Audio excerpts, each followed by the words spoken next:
Shri Harikrishna Heights इथं अत्यंत वाजवी दरात 25 एमिरेट्स आणि प्रशस्त पार्किंगसह 2 आणि 3 BHK रेडी पोझिशन फ्लॅट्स उपलब्ध।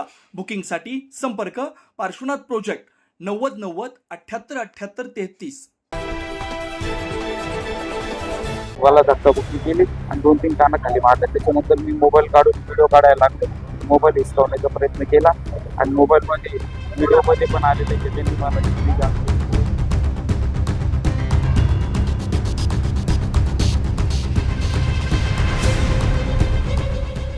शासकीय कर्मचाऱ्याचं अशोभनीय वर्तन आणि त्याच्यावर थेट निलंबनाची कारवाई करण्यात आली आहे, कारण त्याने एका वकिलाला मारहाण केली होती। काल हा प्रकार नाशिकमध्ये घडलाय आणि ह्या गुन्हेगारी प्रवृत्तीच्या पोलीस कर्मचाऱ्याला निलंबित करण्यात आलाय। पाहूया सविस्तर बातमी।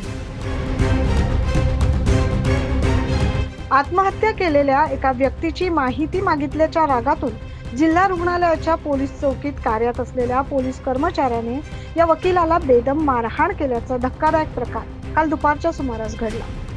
या प्रकरणानंतर नाशिक वकील बार असोसिएशनने तीव्र निषेध व्यक्त करत संबंधित पोलीस कर्मचाऱ्याला तात्काळ निलंबित करण्यात यावे अशी मागणी पोलीस आयुक्त संदीप कर्णिक यांच्याकडे केली।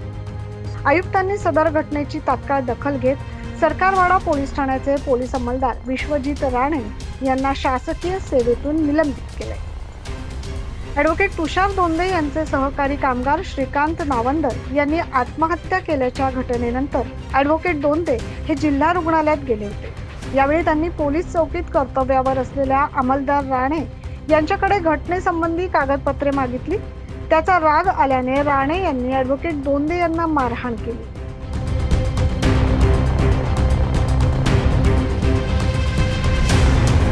या मारहाणीमुळे ॲडव्होकेट दोंदे यांच्या तोंडाला आणि डोक्याला गंभीर मार लागला।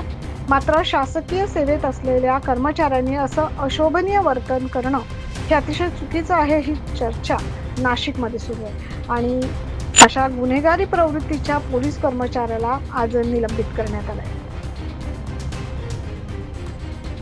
9 न्यूज महाराष्ट्रसाठी प्रतिनिधी अमोल वाघमोडे, नाशिक।